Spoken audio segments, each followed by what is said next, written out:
apabila matahari itu tiba-tiba cahayanya hilang.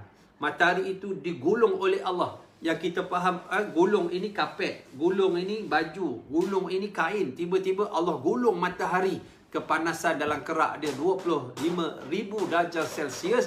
Allah gulungkan dan bertembung dengan bintang wa idzan nujumun kadarat.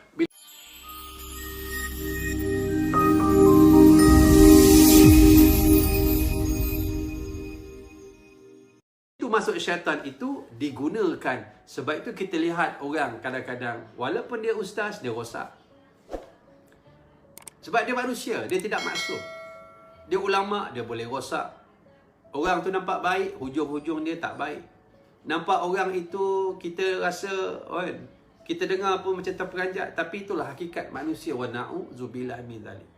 Sebab itu kerosakan manusia pada zahirnya merupakan kerosakan dari dalamnya. Sebab tu nak tahu apa yang kita cakap, nak tahu apa yang kita buat, itulah datang bersumber daripada hati kita, keinginan kita.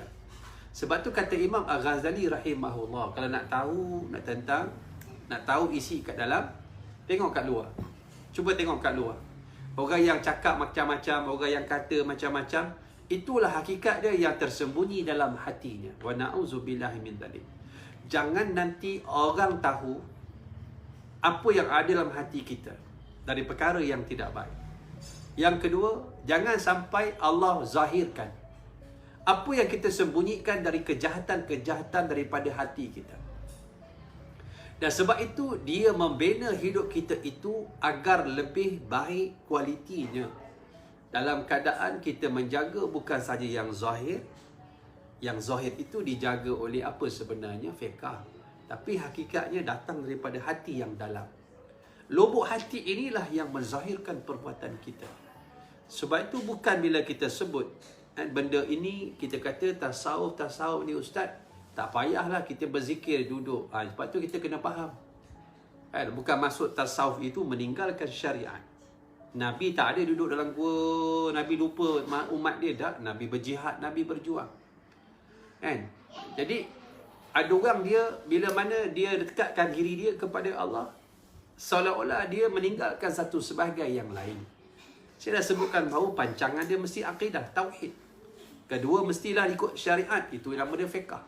Yang ketiga, dia mesti ada tasawuf, biar ibadahnya lebih baik, amal lebih soleh, hati lebih khusyuk, dan lebih banyak ikhlas. Ikhlas ini perbuatan hati. Kita tak boleh kata, ustaz pagi ni ikhlas saya 2 kilogram, tak boleh. Tetapi ikhlas boleh kita capai dengan ilmu, dengan latihan, sehingga ada keikhlasan dalam hati kita yang dipandang oleh Allah Subhanahu wa taala. Sebab apa saya kata hati ni unsur yang sangat keras?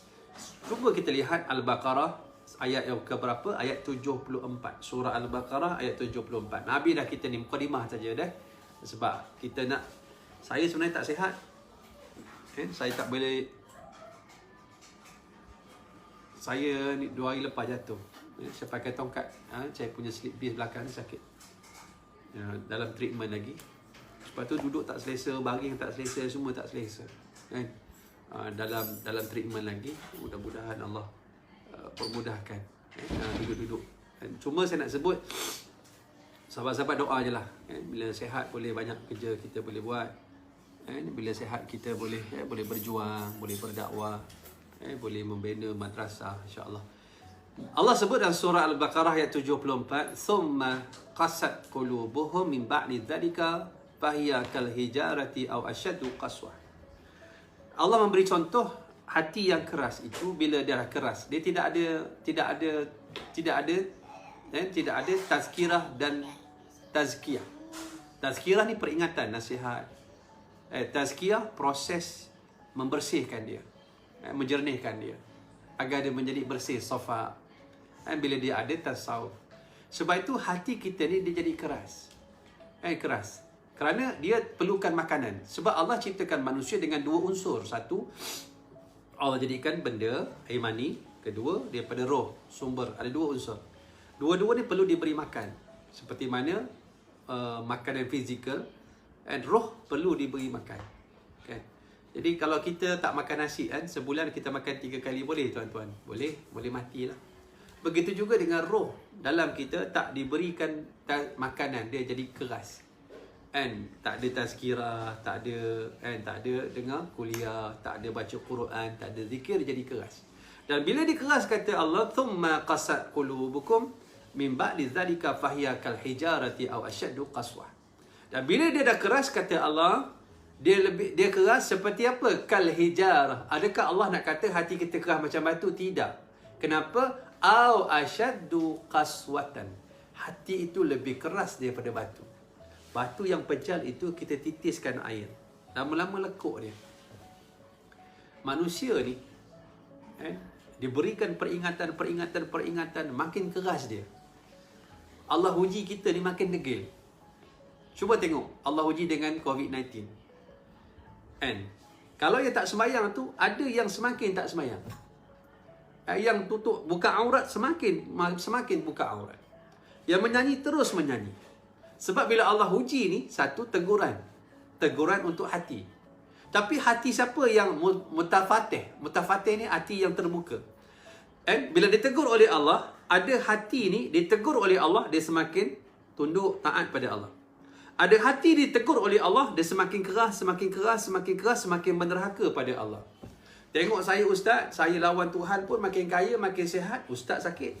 Saya lawan Allah, saya makin kaya, ustaz duit tak ada.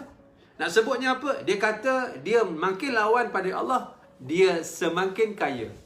Sedangkan Allah sedang menguji kita. Dan ujian Allah boleh jadi susah, boleh jadi senang. Bila diuji oleh Allah COVID-19 ini ujian. Sebab itu apa doa kat Imam Masjidil Haram? Allahumma inna hadal marada jundun min junudik. Wahai Allah, sesungguhnya penyakit COVID-19 ini salah satu daripada tentera-tenteramu. Apa fungsi tentera? Menyerang. Kenapa menyerang? Musuh.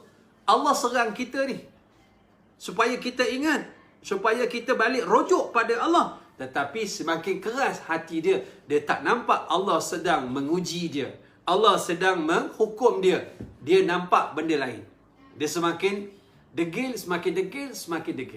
Sebab tu kita ni kalau duduk sehat-sehat tak sembahyang, kita sakit lagi tak sembahyang selalunya. Kita sehat-sehat, kita kan dalam keadaan mata kita ni tak masih baik lagi, tak baca Quran, tiba-tiba mata kita wa na'udzubillah, mata kita rabun ataupun kita buta, lagi tak baca Quran. Sebab itu kita nak dekat dengan Allah ni bukan ketika mana kita susah. Susah itu ketika susah Allah uji, kita lipat gandakan kita punya permintaan. Bukan kita tunggu susah baru minta. Secara fiqahnya, bila susah minta betul. Tapi secara akhlaknya, tak ada adab dengan Allah. Ketika mana kamu senang, kamu lupa Allah. Ketika mana kamu susah, baru ingat Allah. Apatah lagi orang ketika dia senang, dia tak ingat Allah. Ketika susah, tak ingat Allah. 2 kali jahat, 2 kali menderhaka kepada Allah Subhanahu Wa Taala. Allah sebut dalam Al-Quran, surah apa tu? Suratul An'am 43 ayatnya. Allah sebut falaula id ja'ahum ba'suna tadarra'u walakin qasat qulubuh. Perkataan qasat, keras disebut di sini. Sama dengan ayat Al-Baqarah 72 saya sebutkan tu tadi. Kan alangkah baiknya kata Allah kalau datangnya ujian malapetaka dari Allah, tadarra'u, mereka merendah diri, dia muhasabah. Apa aku buat sampai Allah kirimkan COVID-19? Apa dosa aku pada rakyat? Apa dosa aku pada orang? Semuanya itu menjadi apa dia? Menjadi muhasabah kepadanya. Tetapi berapa ramai yang faham benda ini? Sebab apa? Hati dia keras, kata Allah. Bila dia keras, dalam keadaan bila hati itu keras, dia lebih keras daripada batu. Kerana apa? Batu itu, kata Allah, tengok cantiknya kiasan Tuhan. Wa inna minal hijarati lamma yatafajjaru minhul anhar. Kerana apa? Kerana sekerah-kerah batu itu kamu lihat ada sungai yang mengalir di atasnya. Sebab tu tempat-tempat yang banyak sungai, dia ada batu ni. Konsep dia iaitu untuk air mengalir di atasnya. Itu konsep dia. Maknanya kamu tengok batu tu keras, sekerah-kerah batu tu ada sungai yang mengalir. Yang kedua kata Allah, wa inna minha lamma yashaqqaqu fayakhruju minhul ma'. Sekerah-kerah batu tu kamu tengok, di celah-celah gunung itu mengalir air mata air. Air mata air ni, uyun ini lahir dekat mana? Dekat celah-celah bukit. Sebab tu kat Uluyam, kat Janda Baik, kan, orang tadah air mineral celah-celah bukit. Dia buatkan paip, dia tunggu air sampai 2-3 pagi tengok air. Sebab dia yakin air itu boleh memberikan kesihatan, kesembuhan pada badannya.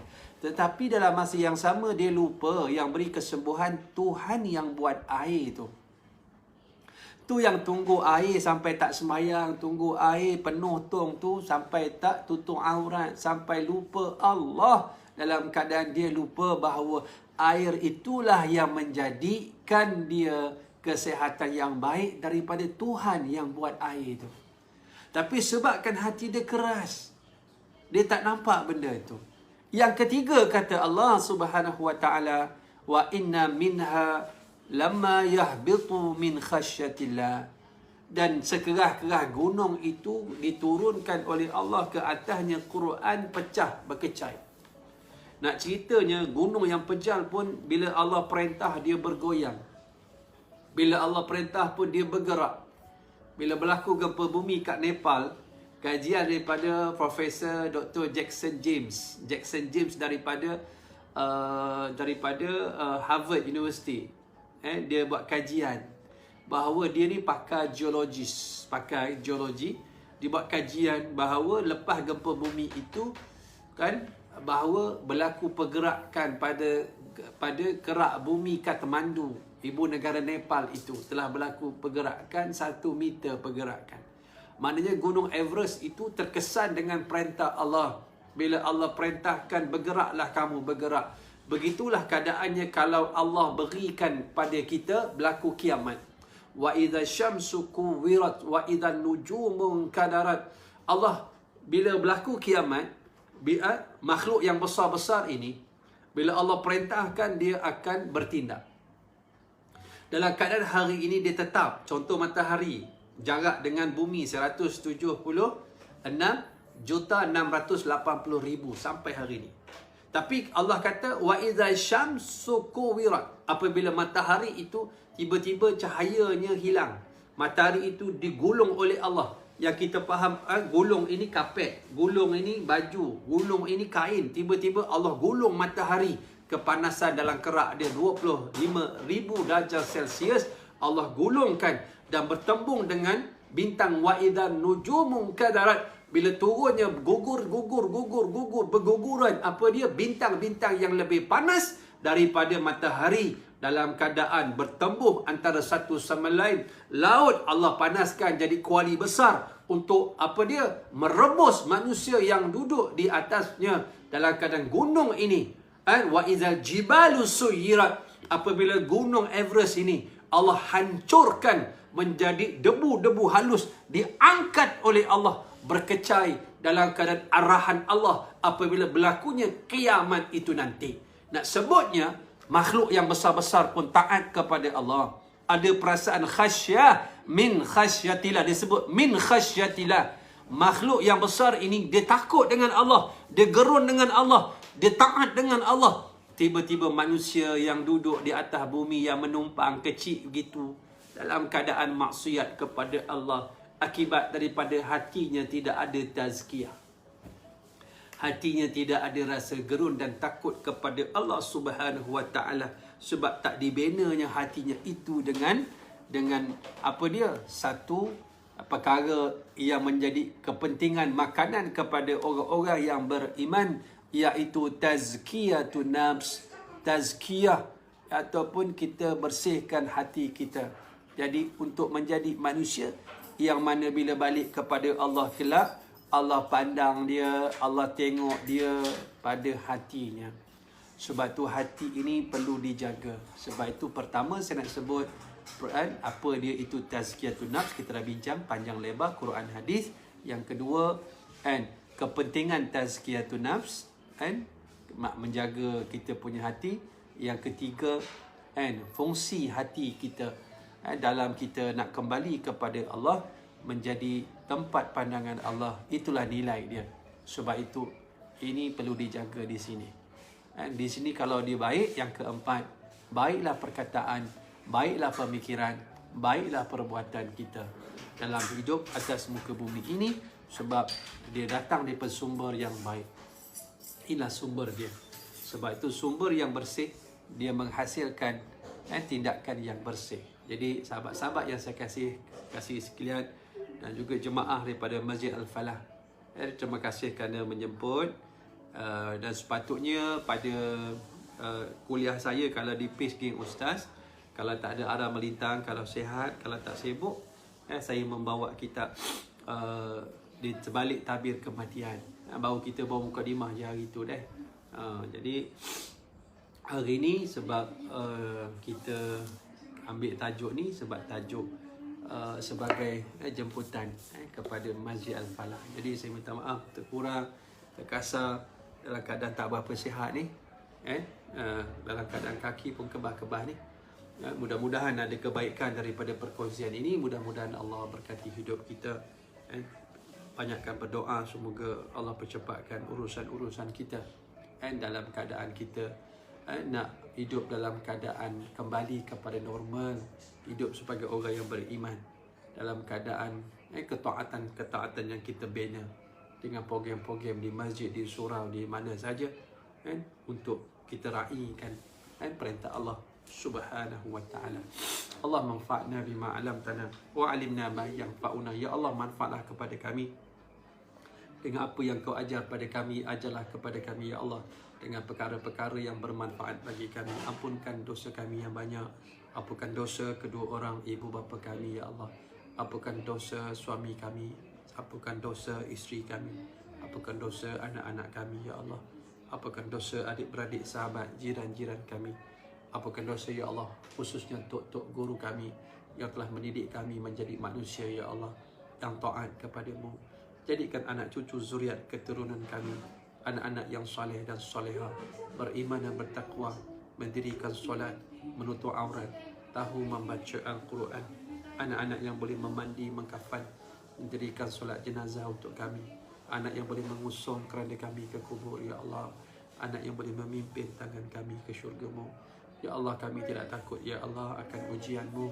Yang kami lebih takutkan ya Allah, kalau kami mati ya Allah, Engkau tak ampunkan dosa-dosa kami yang banyak ya Allah. Kemana kami nak pergi kalau bukan kepada keampunan-Mu ya Allah. Rabbana atina fid dunya hasanah wa fil akhirati hasanah wa qina azabannar. Subhana rabbika rabbil izzati amma yasifun. Wassalamu ala mursalin walhamdulillahi rabbil alamin. Taqabbalallahu minkum minna wa minkum taqabbal ya karim. Assalamualaikum warahmatullahi ta'ala wabarakatuh.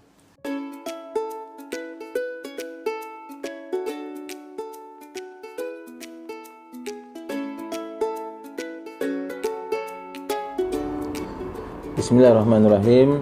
Terima kasih kepada seluruh penyumbang yang menaja minuman Tanwir Koko ini kepada madrasah kami. Mudah-mudahan tuan-tuan dan puan-puan dirahmati oleh Allah SWT. Dan jangan lupa untuk membeli minuman ini dan sama-sama kita sebarkan kebaikannya.